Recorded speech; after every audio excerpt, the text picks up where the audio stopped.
All right, Elektra. What's up, what's up, what's up? Yeah, first interview. You get on my fucking nerves, first of all. Like, Not too much but on me because as much as I get on your nerves, imagine how I feel with you. yeah, I'm already knowing this shit toxic as hell. But I love you though. Shit, no matter what the situation is, we like family. I love you like you my mama daughter. Yeah. You know, but you've been doing a lot of good shit. You got songs with King Penru. Yep. You got Shout out songs with Kingpin. FYB J Man. Yep. Shout out FYB J Man. You've been in videos with Hollywood. You've been Hollywood, that's linking the with homie. Chance the Rapper, Taylor Bennett. Yeah. Been linking with a lot of people though, a lot of important people. Yeah, networking. Really just being cool as hell. People be inviting me places, so. Oh yeah, them private NDA parties for sure. Oh my god, it's not even just that. Just being a genuine person.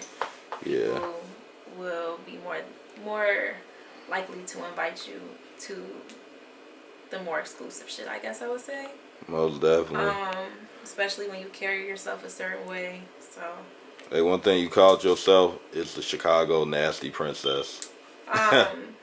The nastiest princess. That's one of my alter egos. So there's that. I got another alter ego, which is Carmen. Carmen is like just the cool, collected one. And then I got another alter ego, which is a gangsta Barbie. So I got like a couple alter egos going on. Most definitely. Okay, so let's just cut right to the chase though. You got this feature with FYB J Man. It's called Pay Attention. We did that shit some months ago. But to this date, I've been only making music for about a year and a half. So I'm still new to the music game. I was in Champaign for 5 years, going to school for 4, and then I just stayed out there an extra year. And so last year when I came back to Chicago was around the time that I wanted to explore making music. I originally had the goal of being a songwriter, but everybody encouraged me to be an artist as well because they said that I had a sound and a look. So I just kind of went with it, went out my comfort zone, and I've been fucking with it ever since. Songwriting, creating, modeling, painting, rapping, I do it all. Most definitely. Okay, I want to know, like, I know we said in the previous interview, but how'd the feature with you and FYB J Man come about? The actual feature, it came about, it's really like timing is everything because he's not out here. So he just so happened to be out here, and he kind of basically heard about me through you, probably over a year ago. That's how y'all met? Yeah, me and him got acquainted that way. And then after that, we was just cool since then. And then he was seeing me start taking my music more seriously, and he was seeing it more on his timeline and stuff. So when he ended up being in town, it was just kind of just a random summer night. We ended up just being here in Trap Studio, and he found a beat, and we just kind of went from there, recorded a song. Within 2 days of recording it, we had the video shot, and it was a wrap from there. Most definitely. Shit. Okay, now let's talk about this Buck track you got. Buck If You Nuck. Yep, Buck If You Nuck. So that's my latest track that I dropped. Video was over epic. And my latest video that I dropped as well. Thank you. So I actually recorded that in Atlanta some months ago with one of my really good friends. His name's Manny IL. He's a dope ass producer. So he produced that song for me, and it was a really late night. I had already recorded another song, and he just like he's just pushing me like keep recording. So we recorded that song. I kind of held on to it for a couple months, but then around the time of my birthday, I'm like, I had my hair done, um, and I'm like, shoot, I might as well get this video out the way while my hair is done. And then it was around my birthday's in October, so that was around like Halloween and stuff. So the video originally was supposed to be like what is that movie, Purge? It was supposed to be kind of like the Purge theme, and I was supposed to drop it on Halloween, but I ended up not dropping it on Halloween because I wanted to hold off on dropping it just because I had so much other stuff going on, and I didn't want it to kind of get lost in the sauce. But we still ended up kind of doing the Purge theme, but it was like more of like kidnap somebody. We had a nice little storyline with it, so if you haven't seen it, it's on my YouTube channel. So go check it out. Buck if you nuck if you buck. Oh yeah, most definitely, most definitely. Okay, so now let's talk about Bad as Fuck. You know, let's take you back in time. Let's go back to Bad as Fuck. Let's go back to Very Freaky Girl. You know, the car wash treatment. You know, shot. You know, of course, yeah, shot by me. But you know, I want to know, like, for your first video, like, how did it feel? Like, were you nervous, or you know, were you lit? So the second song I ever recorded was called Bad as Fuck. And Okay. so that was the first video I ever shot. But we had put together, we planned a lot for it. Like, I had made props. I had got outfits for That was the first time I ever learned about a pier space. Yeah, I had booked the pier space, and it was supposed to just be kind of like I was tripping out, basically. It was a really fun video. I had a lot of people come out and support.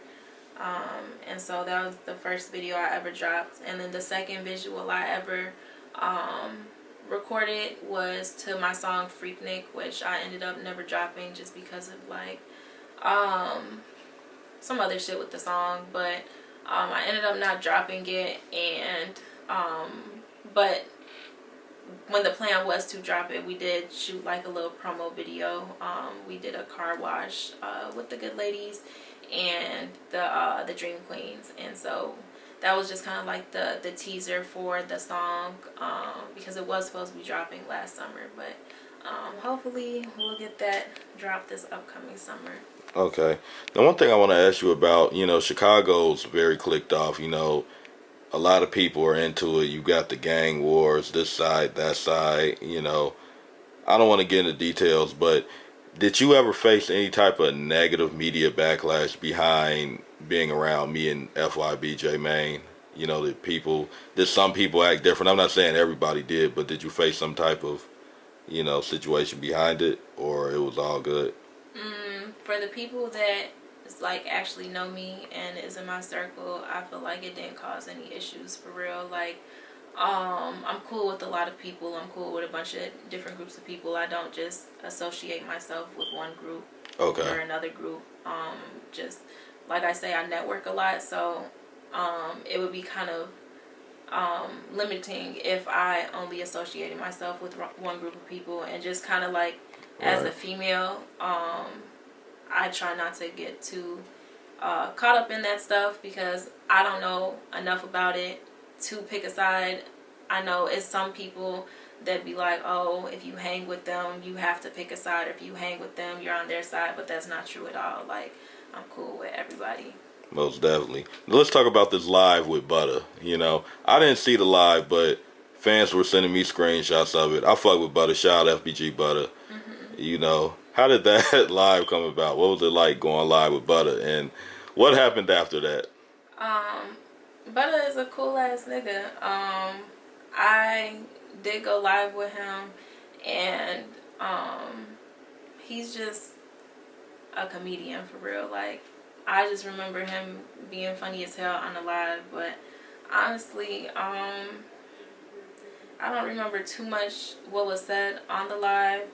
I feel like, me personally knowing him, there's a lot of people in the media that look at him a different way than people in his inner circle look at him, and he's not what people think he is. He's actually a cool ass nigga, so yeah.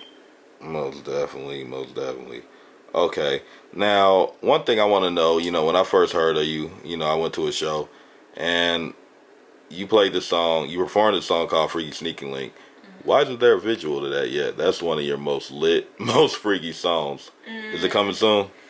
I think I never shot a visual to that because that was my first time ever in the studio, my first time ever recording. So it was like I literally recorded that song in one take. Like I didn't know about punching in and punching out. I didn't know about going back and re-recording, and I didn't know cadences. I didn't really know my sound at that time. So with it just being like kind of like my first experimental run with the song, I think that's why I really never invested in the actual song, or took the time to shoot a video for it, because I have grown a lot as an artist within that year and a half that I was first ever hit the studio. So I'd rather invest in the newer stuff where I'm crafting my sound more and using better punchlines and better cadences and catchier hooks and stuff like that. Most definitely. Now, where are you actually from? And I ain't gonna ask how was it growing up, but where are you exactly from, like in Illinois? Yeah, I'm from Bolingbrook. Okay. I'm from Bolingbrook, Illinois. Most people know where that's at, but if you're from out of town, it's basically a southwest suburb of Chicago. It's not that far from Chicago. I probably get without traffic to Chicago within 40 minutes from Bolingbrook. But yeah, I grew up in Bolingbrook. I live in a city now, but yeah. Oh yeah, most definitely. Well, yeah, shit. What's your advice to any females coming up in the game, or who do you want to work with first of all? Working with that's a good question.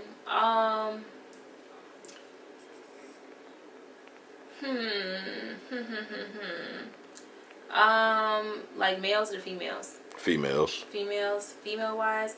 Like I said, I've been making music for a year and a half, so I'm still getting to network and getting to know a lot of females on the rap scene. So I don't really know people like that. I don't know people's music like that, but me and Free to Cash Flow have a song together. So that was one person that I wanted to work with. We actually didn't link up in the studio for that, so I would love to be in the studio with her and actually work on it. Another artist that I would like to work with, her name is Janaea Moore. She's a rapper and singer. And I would love to like just experiment doing like an R&B track with her, which I kind of told Mackie about already. And like lastly, I would probably want to work with Lil Sammy because she lit with the juke music, and I haven't explored or experimented with juke music yet. So, yep. Okay. Now I notice every time you and me do some type of content or work together, some weird, awkward shit ends up happening, and there's always some shit. And apparently now there's somebody sleeping in the studio and snoring. Yep. Okay. Yep. Rhonda fell asleep on us. Yeah, so when y'all hear this, just it's always something with me and Elektra. It's a late night, though, yeah, every time we do something. 3 in the morning, so I get it. Yeah, it's always something. Actually, hey, just tell your Instagram. If anybody wants to reach out, I'm drunk as hell. If you want to follow me on Instagram, you can find me at Elektra_no_Carmen. That's Elektra with a K, Carmen with a C. All right.